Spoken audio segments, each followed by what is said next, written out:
Well, I want to tell you, I enjoyed your Adam Wainwright story, and he never ceases to bring a smile to everyone's face. The St. Louis sports, and this is not a knock on anyone else. It really isn't.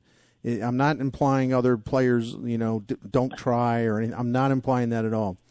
But Adam Wainwright, basically, every time he walks to the mound, or every time that he speaks after a game, or any time that he speaks in an interview with a Rick Hummel, it is like 100% guaranteed that you're going to smile, even if he's crabby after a loss, because he's so candid about how he pitched. You smile in appreciation of his honesty. He is a, no pun intended, he is a rare bird, man. And I threw it out there when I talked to him, I guess it was Wednesday, and about maybe getting to 200 wins because he's at 184. And then I threw it out there that John Lester gets to 200 and said, that's enough. That's a good goal. I'm done.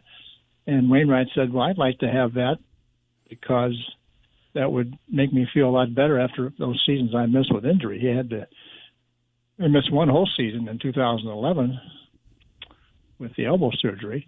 He had that Achilles heel that he messed up in April of what was that, 14 or 15? 15, yeah. And he missed. He came back and pitched maybe in relief the last couple of weeks, but he virtually missed 5 months of pitching then. So there's 11 months of pitching he didn't have, and good chance he might have won a game a month in those years, and he'd be 5 away. And next year, or this year, when they play, the Wainwright-Molina combination is gosh, it's like I don't even want to start talking about it because that could go on forever, and that's not good. That's not good, fair to you or the listeners. But that's going to be such a profound achievement if they can get it, and you can reset that for us because I can never remember how many they need to set the record for most games by a battery pitcher catcher. 20. Is it 20? Yeah. Right. And thank you for that, and I apologize for not knowing it, but. That is going to be so profound because there's very few things that you watch in sports where you can say unequivocally, we'll never see that again. I really believe this is one of those things, given you're not going to see catchers play as long as Molina, and you're not going to see the catcher and the pitcher play as long as these two guys. I don't see how for that the same team. Yeah. They might play that long, but they're not going to play for the same team that long. Right, and so I don't see this as if they're fortunate to get there, and I hope they are. They do get there.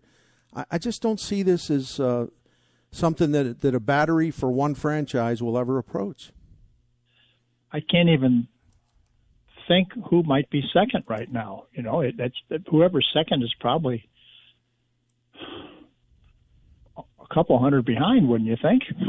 Sure, absolutely.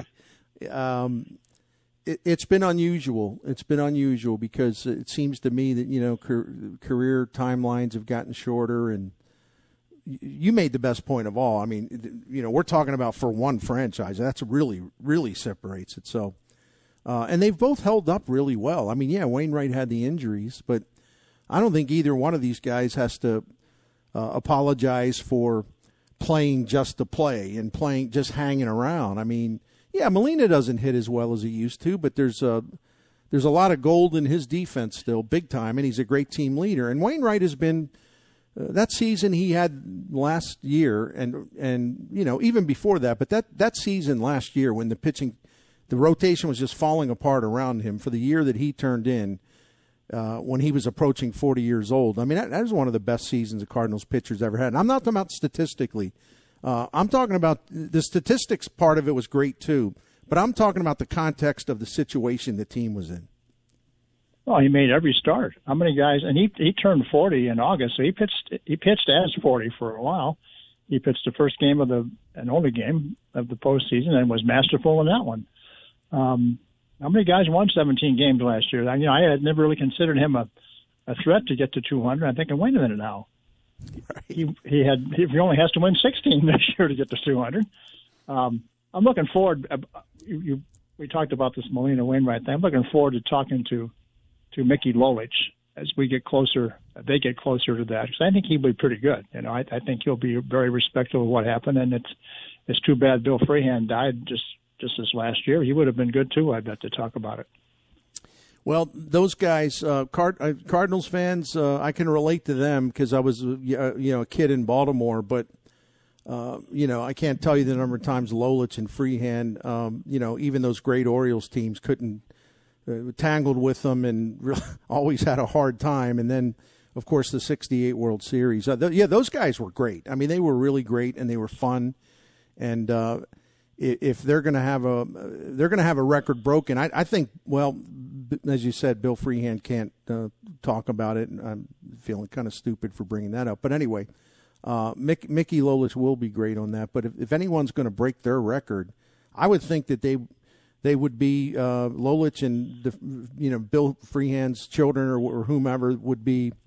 If it's got to be anybody, this Molina-Wainwright combination, that's the one. Because they would be proud too, and all the guys that are alive from the '68 team that lost to those, and they respected the Tigers a lot. They said the Tigers deserve to win. That's the one that bothers us the most, they'll say. But all the guys who are alive from that team will kind of smile and say, "Okay, we got even a little bit here. Thanks, Bueno. Thanks, Yachty."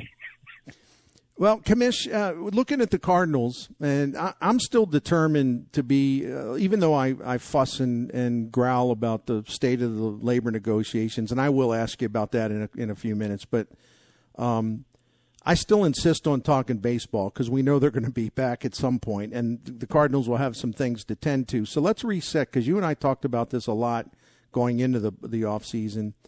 If you're sitting in the front office top chair, what would be the first thing you would try to do to shore up the team after the lockout? You got to get a couple more pitchers because they were shorthanded last year. They thought they had 7 or 8 starters last year. They needed about 10. All the guys that got hurt. Miklasz really wasn't able to offer him much. They knew Hudson wasn't going to give him anything, though he pitched at the end of the year. They did not know Flaherty was going to miss a couple months or more. They didn't know that Kim would be kind of dicey physically and not great on the mound either. All you had was Wainwright as a constant in there. And they got Happ and Lester later on, which helped a lot. You need to have some younger guys maybe come in and pitch kind of like they pitched, veterans who could start. Neither one of those guys actually relieved here. It'd be ideal to have one guy who could start and relieve, and then one guy who could just flat out relieve, because they're talking about making Reyes a starter again, or he will not be the late inning guy. If he pitches in relief, he might be a middle innings guy, pitch 2, 3, 4 innings at a time, but he won't be at the end of the game, so you're going to need some help for Gallegos at the end of the game. Yep. You're not going to have Andrew Miller anymore, who was not a great factor, but he was out there. He was hurt a little bit, but he was in the bullpen. You don't know about Helsley, who it was quite an important part of their bullpen, missed the last probably 6-7 weeks of the season, and we don't know how he is because nobody can work out or anything around here. And so they need some help in the bullpen primarily, and then one more starter reliever, and then they need one guy who can play first and or third as a backup guy. It could be a DH guy too, but Goldschmidt and Arenado, you don't want them playing 160 games. You want them maybe playing 150, and they can DH, 8 or 10 of the ones they don't play, and then this is where this other person comes in, whoever it might be. Yeah, maybe a Colin Moran. I know that name's a popular one. I like him. I mean, he's got over 100 bats at Busch Stadium, and he's got like a 323 or something lifetime average. This is not an easy park to hit in. And he's been facing, good pitching for the most part. He wasn't facing the Pirates all those years. He was facing the Cardinals. Right. They have a hard time. The Cardinals have had a hard time, even with the present cast they have, which was really good overall in the final 3 months of the season. Once Bader got back and O'Neill was in there all the time, the offense, and Sosa gave him a lift. The offense really was good over the last 3 months, especially after the All-Star break. But Moran, that lineup has had a hard time against right-handed pitching, and boy, they faced a lot of it. I think they had more plate appearances against right-handed pitching than any team in baseball, and if they weren't first, they were second or third most. Moran's got good numbers career-wise, but even recently against right-handed pitching, and I think he could fit in there. as far as the overall DH, in fact, if I could shamelessly self-promote something, I wrote a piece for scoopsatjennymac.com about this.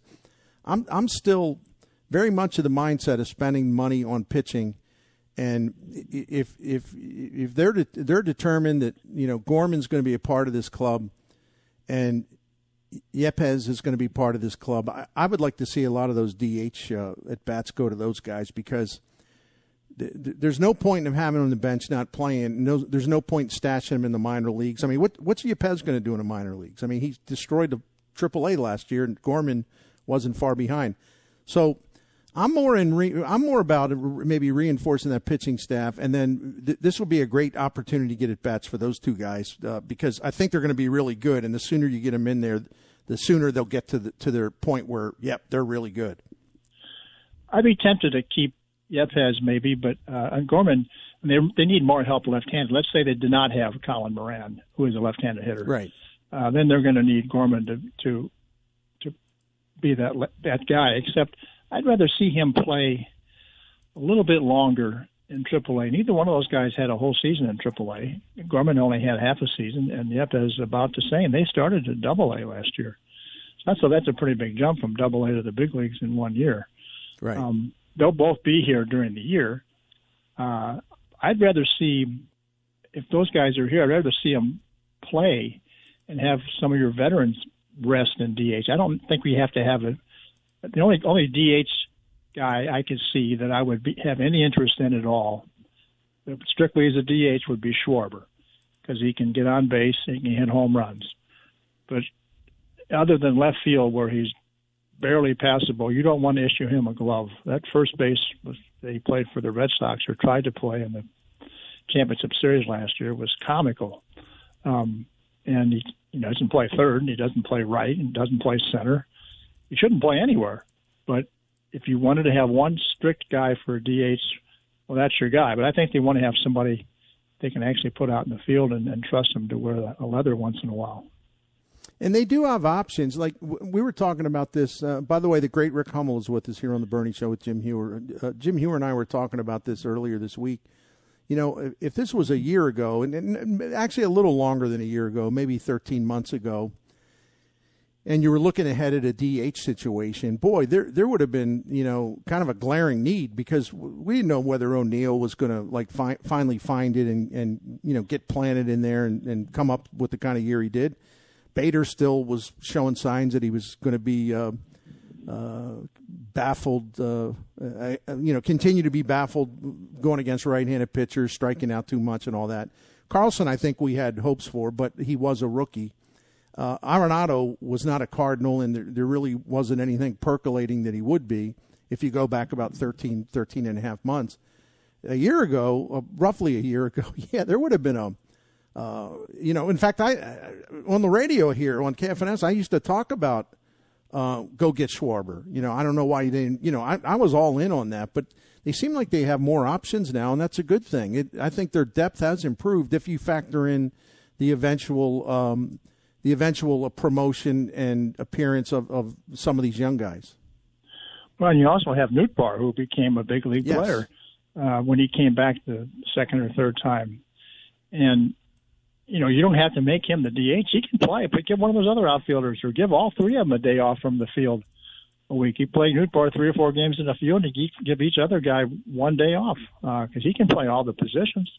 Right. And don't just assign him a DH. Let him play. He's a good outfielder too. But what's the hidden part of all the names you just mentioned there is Arenado's not going to hit in the 250s this year, I don't think. That was a surprising part to me. I know he was learning the ballpark, and it's not like playing in Coors Field. He probably was actually learning the ballpark to see what would work and what wouldn't. And some stuff didn't work. But he's going to be a lot better, I think. And that's one reason their offense is going to be better, just because of him being here another year. No doubt about it. And I got to think he'll be he'll figure something out. I don't know what it is. He'll figure something out about Busch Stadium, because that kind of mystified him a little bit. And I appreciate the fact that he acknowledged that, because it tells me he's going to find a solution. He's a very proud guy. Goldie has, and it's almost like Goldie, I don't know what he figured out. He's a hell of a hitter anyway, but you look back on it now, and I look at some of his numbers, especially after you get to mid-June or so, and it's pretty spectacular. So if Goldie can do that and put up big numbers at Busch Stadium, you know that Arenado's got it. Like you said, he's got it in him to do the same thing. And O'Neill, it doesn't matter really where he hits, I don't think. He's got power for any ballpark. And Carlson's going to be a star player. What he did the last couple months of the season when, we didn't know they were in contention for anything, but then until he got on board with everybody else in that long winning streak. But he had some big games for them. I agree. The great Rick Hummel with us here, talking ball. It's fun to talk ball with the commish on 590 The Fan, KFNS. Do you are there any other players? We all put a lot of emphasis on Gorman and Yepez, and I know there's got to be some other guys a little bit on the fringe, position player wise, but even pitching wise, that you think we should keep an eye on, maybe as a surprise candidate. Well, I want to see Brendan Donovan play, whom I'd never seen play before. He's a left-handed hitter. He's kind of Tommy Edman, 2.0 except Edman's a switch hitter from when he came up 2 or 3 years ago. He plays every position, but don't know about center field, and he hasn't pitched or caught, and not sure about first base. He can play second, third, short, left, right. That's enough. And since Edman is going to be a regular player, you have this other guy that can play these positions, and he's been a good hitter. At least he was last year at AAA and in the fall league. I know that wasn't the big leagues, but they like him a lot. Liberatore as the pitcher that people have been waiting for a while, and I think this is the year he'll be here. He was pretty good at Memphis last year. His season was kind of disjointed because he played part of the time for the Olympic team. He didn't make the final team, but he pitched in that qualifying round, pitched a couple games in that, and trained with them for a while. He'll be here. I don't know if there's too many other guys that are pitching wise are ready to be here yet. You'd like to think that Oviedo will play and learn something, because there's a great arm there. It's just he's had whatever the number of starts he's had, he hasn't won any of them. That's not a good trend. Right. But I like his stuff, and he'll be back. Maybe not until August or something, but he'll be back. No doubt about it. Our guy Rick Hummel with this. All right, let's talk about something not as well. Let me back up. I'm sorry, man. I'm being like a chatterbox today. I don't know what's wrong with me. Maybe it's Friday. I apologize. I'm talking real fast. I'm moving real fast. So anyway, wound up for the weekend, I guess. Let me back up. Do you see anything in the Central that tells you? And again, I know that some other moves will be coming, but anything in the Central that tells you that this won't be kind of a Cardinals versus Brewers thing? The Cubs are a little bit of a mystery team, but what do you make of the NL Central as far as sizing up the Cardinals' competition? Oh, I think it's just Milwaukee and the Cardinals, unless the Cubs make another big move here. I'm kind of anxious to see who the Cubs expect to catch all these ground balls that Marcus Stroman's supposed to be throwing there. I don't see any Gold Glovers in that defense there. No doubt about it. Patrick Wisdom's not a good fielder. I don't know about those other guys, Nico Harner and the rest of those. I don't know. The first baseman looks like he's kind of average, and it's going to be a lot of hits, I think. I think you make a great point. I think you make a great point. Yeah, Stroman may opt out of that after. You never know after a year or whatever. And the Brewers need to have Yelich to bounce back in a big way. That's kind of one of the interesting mysteries of MLB the last couple of years. What happened to him? And I know his back's been bad. But it's just kind of stunning. Maybe he overperformed those first 2 years in Milwaukee, where he could have won 2 MVPs. He did win 1, but he was amazing. Maybe they got about 5 or 6 more years of him, don't they? A lot, a lot. But and they don't have the Garcia was their big power hitter last year, Avisaíl Garcia, and he went to the Marlins. That's their cleanup guy gone. So Yelich, it's incumbent upon him to do something, because their lineup's not very good. And that'll be a struggle for them, too. And I think the Cardinals, one way or the other, will be better over the course of the season offensively. All right, let's talk about the labor situation. I don't even know what there is to say, but you've been through many, many, many of these. And I said before you came on that I know you're a heck of a lot more level-headed than I am. So, but are you surprised that we're sitting here on the 4th of February and virtually nothing has been gained as far as negotiations? Yeah, a little bit here, a little bit there. But are you surprised that it's in such a bad shape sitting here in early February? Unfortunately, no. Given the history of what they went through during the pandemic season, just trying to decide if they were going to play any games at all, or wipe out the whole season. Last year went off without too much of a hitch, other than the fact this was hanging over everybody's head. There's still time to go before you get too bent out of shape. Is there going to be a delay in this season? Well, there's going to be a delay in spring training at the start of that, that's for sure. Will there be 30 days of games in spring training? Well, probably not.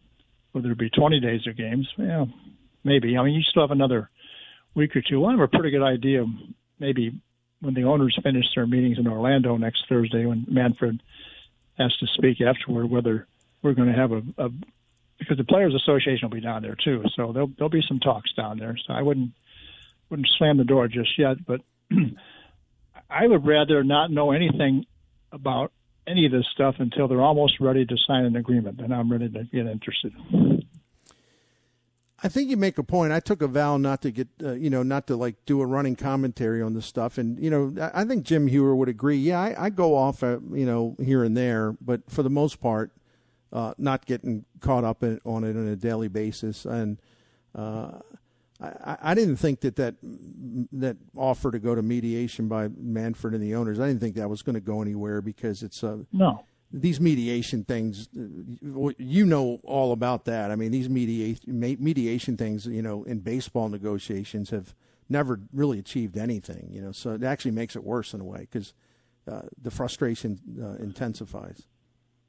And even in the other sports, it's taken 4 or 5, 6 weeks to get it done. Well, they don't have 6 weeks. They have a couple right now. If they want to be on point for the start of the season on March 31st.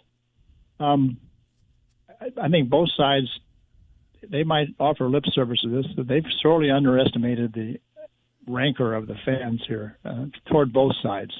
There won't be anybody that will be, applauded greatly when this is over. People are just going to be mad for a while, and I think early season crowds will be even lower than before. And people may tune into the TV once in a while to watch, but they may not get in their cars and drive to the ballpark for a while until they realize that, we're not going to have to deal with this for 5 more years now. So maybe I'll go down there, but it's going to be hard. I mean, they're not going to draw well for a while.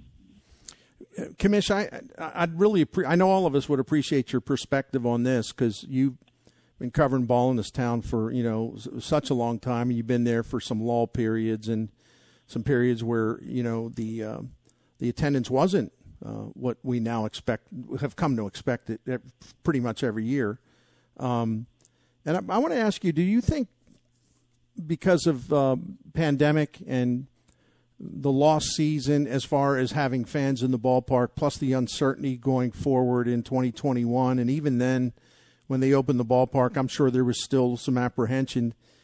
I have a hard time gauging fan happiness or unhappiness, but there seems to be more growling perhaps than there used to be. That could be because of social media, and so it could be distorted. But do you think the Cardinals are facing any kind of challenge as far as making sure, doing everything they can to fill up that ballpark?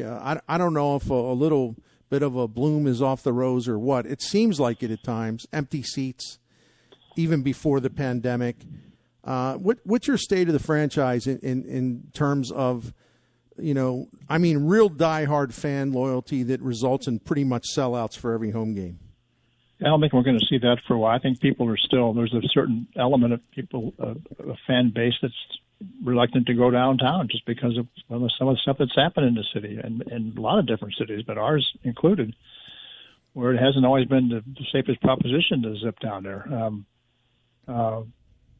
I think you have your diehard fans who will go, but all the fans are not diehard fans. You have a certain element that will be there virtually every night, or somebody with their tickets will be there every night. But otherwise, you have maybe a whole different group of people. Especially in summertime, out of town people will be coming in.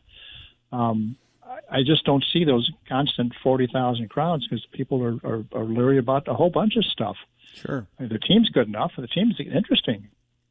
Well, I could say, hey, look at this outfield. Well, we're happy with that. You don't have anybody say we have to get this outfielder. That's never come up. They don't need one.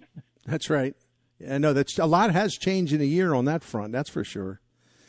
Finally, Commish, and it's sort of a played out topic, and I raise hell all the time, and I feel guilty the next day when I realize what I said. I said, well, wait a minute, some of those baseball writers are my friends.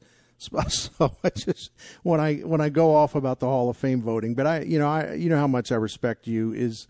What was your takeaway of this year's balloting? And the other thing is part two is, the guys that didn't make it, the big name guys, the controversial guys. Do you see much of a shot that anytime soon, or even in the distance, that Bonds and Clemens will get passage from one of those committees, or the committee that's in charge would be overseeing them? Well, they can get it this year. That's the thing. And in the big picture, as I look at it, maybe the Hall of Famers themselves should decide whether they want these guys in or not. And there are different eras that come up, and today's game is the one that's this December when there's a ballot put together by a committee that I serve on. We haven't met yet, but I'd be surprised if those guys didn't turn up on the ballot, some of those guys. And then there'll be 16 people to vote on them as selected by the Hall of Fame itself, and 8 or 9 of them are going to be, sitting Hall of Famers. And before they sit down, and I'm sure they will have consulted with all their other Hall of Fame friends that they rely on, and say, what do you think? And they're the ones, if they don't want them in the Hall of Fame, then they're not getting in, Right. I like that idea, actually, because the Baseball Writers Association, the voters, have been put in a really tough spot here, because I can't sit here and say there's no way to discern at all, like who cheated the game with steroids and who didn't. We're pretty sure on, obviously about a few people, but there's a lot of gray area, and it's just tough. It's really tough to ask the baseball writers to kind of suss it out as far as what the Hall of Fame should be, what the standard should be, and it is. It's sort of a thankless task, even though gentlemen and gentle ladies, gentlemen like you and all the voters that have come after that, I think most of them really do try to do their best, and they're sincere about it. But it's just you can't win as long as this PED stuff is just going to continue to be hanging over everything. Because I told myself I would have a hard time facing players that I covered or players that I know if they knew that I had voted. I didn't vote for those guys, okay? I mean, I'm going to say that right now. I'm just consistent every year. And you have been consistent, and I respect and it. I thought I couldn't face those guys and say I voted for people that a lot of players thought cheated. That would be cheating them, I voted for. I didn't vote for some guys who got in already that I suspected of steroids. But again, it's hard to make us judge, jury, and executioner. I mean, it's easier to vote for them. It's harder not to. Yeah, it's true. It is. Because the numbers are right there. And the Football Hall of Fame, with which you're very familiar, there have been some guys that are ranked way above just being scofflaws that have gotten in that thing. Yeah. I saw something the other day that says, well, Tom Brady got suspended. He's going to be in the Hall of Fame, and Bonds and Clemens did not get suspended, and they're not in. I know. How about that for a little bit?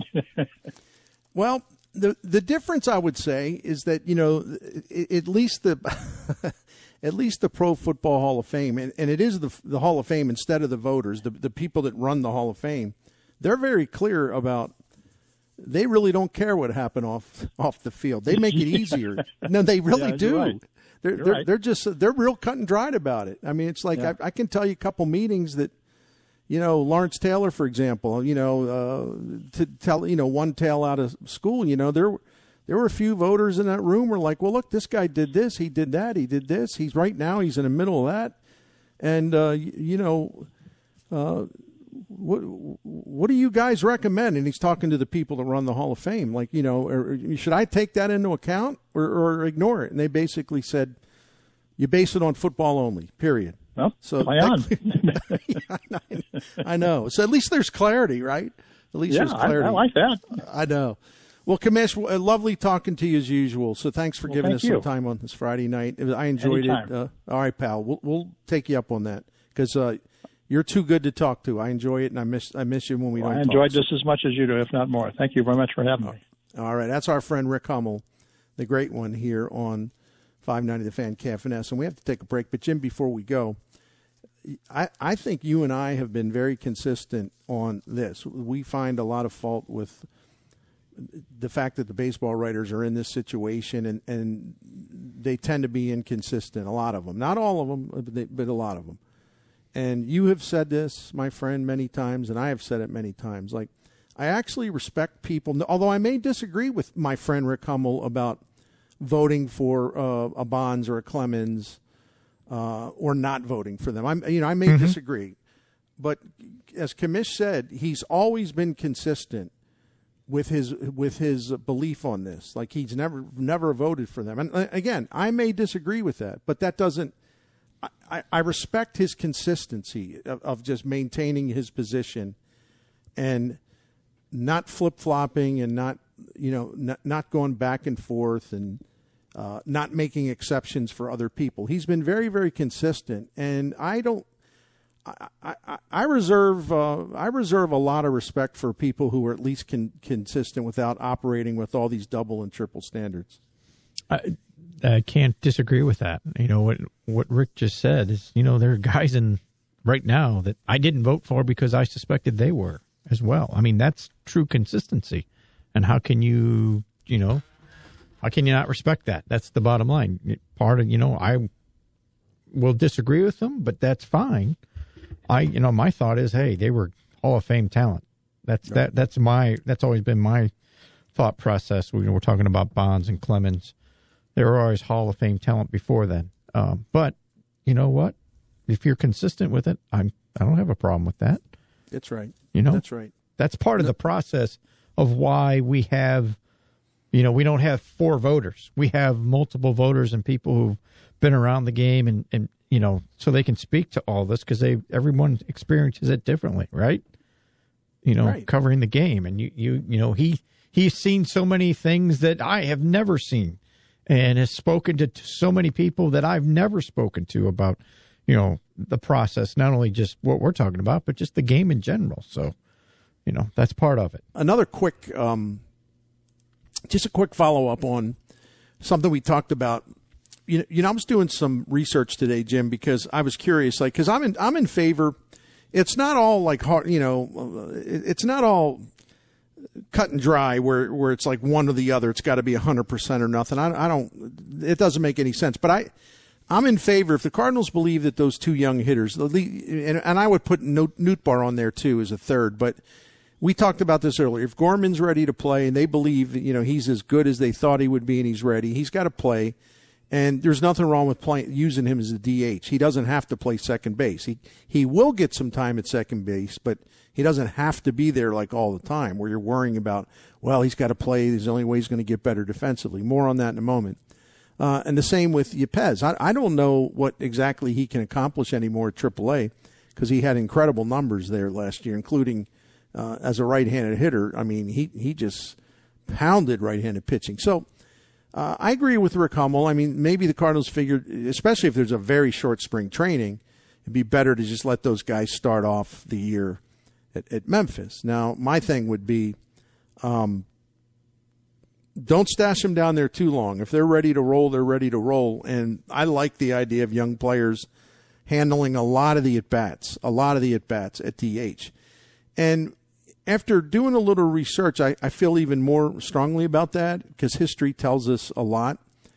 And there have been some pretty incredible stories about rookie DHs, and how well they did and how a lot of them transitioned out of DH to a regular position, which would be Nolan Gorman's, perhaps his career path.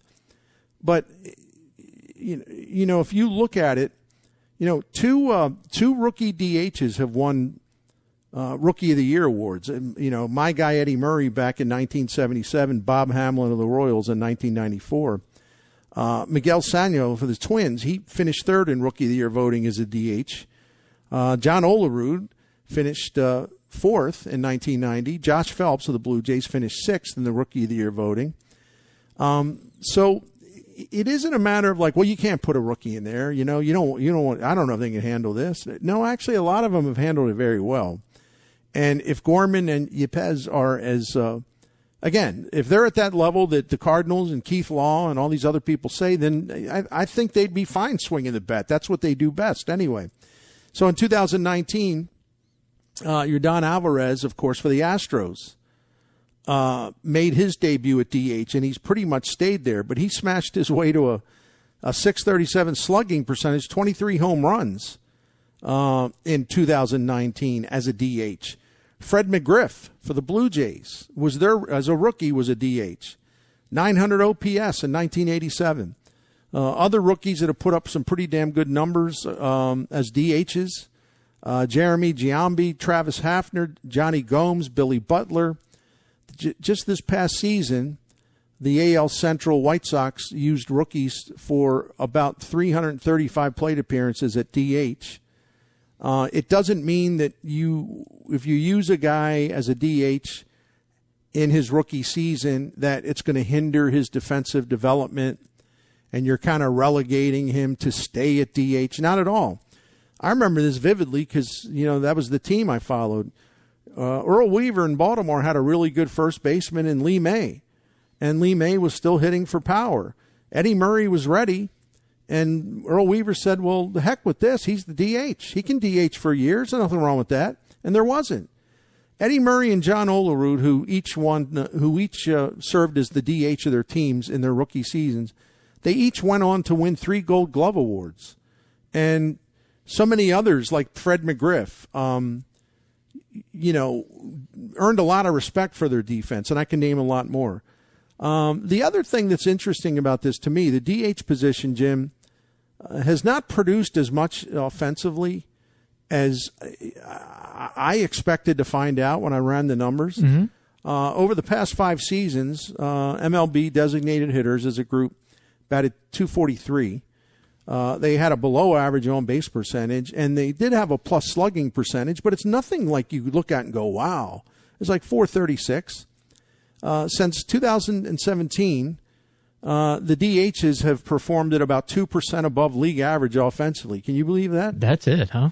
Yeah, so, you know, we look at DH and we think, well, you need a guy in there who's going to hit you 40 home runs. You need a guy who's going to do, you know, there's a couple of them out there, but it's not as many as you think. My point is, the bar's set pretty low. It's not high. I don't see any reason why, you know, if they decide to use some of their young guys, that it wouldn't work out. I think it would. And to your point you made the other day, yeah, spend the money, but just don't spend it on a DH only who's going to clog up your personnel line and is going to perhaps delay the meaningful debuts of a couple, 3 really good young hitters. You know, spend the money on pitching. Because if you don't pitch and your rotation falls apart and you don't have any answers, I got news for you. Kyle Schwarber, who, by the way, wants 3 years, $60 million. So there's no way he's coming here if that's the case. But Kyle Schwarber could come here and hit 30 home runs, and it's not going to matter all that much. It won't be enough because you cannot win if your starting pitching is broken. You just can't. No, absolutely not. If you don't have pitching, you're fooling yourself because you're at the deadline. You're trying to go get more, and you're going to have to overpay for it again. The DH. It's interesting you gave those numbers, Bernie, because as you were talking about the DH, and I kind of hinted at this the other day when we were talking, said the days of having, you know, a 39-year-old Reggie Jackson as your DH are over, really. I mean, most teams, I believe, it's a guy, yeah, it can hit, but a lot of teams are using it. This guy's got to be more than just a one-dimensional guy, unless he's so good like the guy keeps rolling around up at Minnesota. Cruz? Yes, thank you, Cruz. Yep. We know he can't play the field anymore, but my goodness, he's just such a superior hitter. He is. You know, he's the exception. Everybody else, if you really look at it, is okay, DH this guy today, DH that guy tomorrow, because of sometimes it's matchups. I mean, there just aren't that many super hitters like Cruz out there that are still left in the game. No, I agree, man. You know, and I know, and see, when you talk about another guy who hasn't played defense really in a long time, because I was looking this up today to make sure, you know, it's been a couple, 3 years. Jorge Soler, who, man, I loved watching him. Don't get me wrong. He's a fearsome-looking guy. And he really did nothing in KC last year. And then when they traded him in Atlanta, he took off and he did well. And then when he went into the postseason, he was a monster and he won the World Series MVP. So, of course, people are saying, well, the Cardinals ought to go get him. And I'm sure that's being repeated in a lot of major league markets. But this guy's been really inconsistent. I mean, he's been up and down. He hit 49 home runs a few years ago and then just went off the cliff after that.